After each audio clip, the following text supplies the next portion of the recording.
Kearifan lokal Pisawanan Agung. Pisawanan Agung merupakan tradisi pertemuan besar atau resmi antara pemimpin tertinggi seperti raja, sultan, atau bupati dengan para pejabat bawahan dan rakyatnya.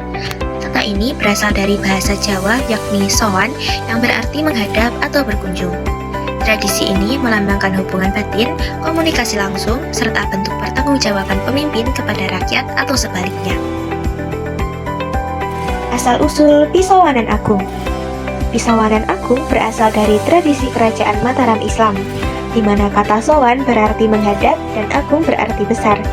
Tradisi ini merupakan forum resmi saat raja duduk di singgasana untuk mendengarkan aspirasi, memberikan titah, atau menyatukan tekad rakyat dan para penggawa kerajaan. Setelah Mataram pecah pada 1755, tradisi ini kembali dilestarikan oleh Keraton Surakarta dan Yogyakarta. Makna tradisi Pisawanan Agung.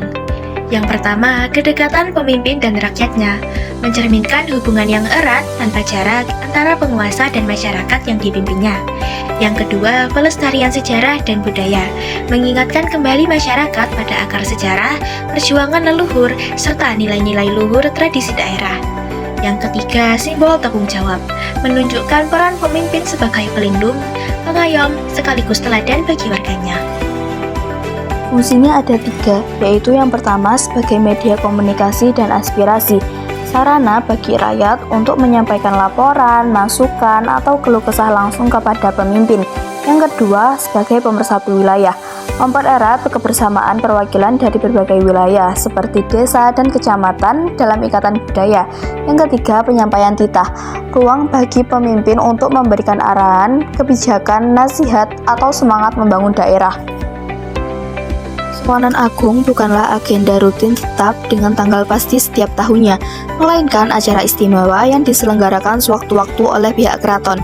Di Yogyakarta dan Surakarta, acara ini biasanya digelar untuk momen khusus seperti peringatan naik tahta raja atau tinggalan Jumenengan, hari ulang tahun, atau peristiwa kebudayaan dan maklumat penting. Untuk perlengkapan pria atau kakung, yang pertama ada atasan, baju surjan luri atau takwa di Yogyakarta atau beskap kancing menyamping di Surakarta. Yang kedua, bawahan, jarik wiron khas, hindari motif larangan raja seperti parang barong.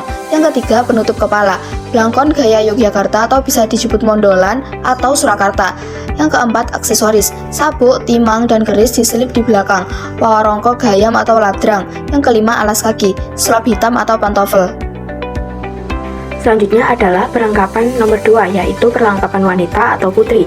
Atasannya biasanya menggunakan kebaya tradisional yang berwarna sopan. Untuk bawahannya sendiri menggunakan kain batik jarik wiron berbentuk rapi. Rambutnya dibentuk sanggul atau seperti kondi jempol tradisional. Aksesorisnya bisa menggunakan perhiasan sederhana seperti anting atau subang. Alas kakinya sendiri bisa menggunakan selop tertutup. Kain tambahan berupa stagen atau kain penutup ekstra untuk wanita, tapi hanya di ritual tertentu di Surakarta. Nilai yang dapat kita ambil dari kearifan lokal ini, yang pertama yaitu sikap hormat dan tata krama. Pisawanan Agung mengajarkan cara bersikap sopan saat bertemu orang yang dituakan atau dihormati, baik dalam bertutur kata maupun berperilaku.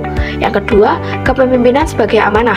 Tradisi ini mengingatkan bahwa pemimpin bukan hanya dihormati, tetapi juga memiliki tanggung jawab untuk mengayomi dan memperhatikan masyarakatnya. Yang terakhir, kerukunan dan kebersamaan. Pisawanan Agung menonjolkan nilai menjaga keharmonisan, mempererat persatuan, serta mengutamakan kepentingan bersama. Sikap kita sebagai generasi muda terhadap kearifan lokal sekarang ini. Yang pertama, menghargai dan bangga. Menganggap kearifan lokal bukan hal yang ketinggalan zaman, melainkan warisan berharga dari leluhur yang perlu kita lestarikan. Yang kedua, mengamalkan dalam kehidupan sehari-hari. Kita harus menerapkan hal-hal yang baik seperti sopan santun, gotong royong, hidup sederhana, saling menghormati, dan menjaga lingkungan. Yang ketiga, menjadikan pegangan tanpa menolak kemajuan. Kita harus tetap terbuka pada hal baru, tapi tidak melupakan akar budayanya.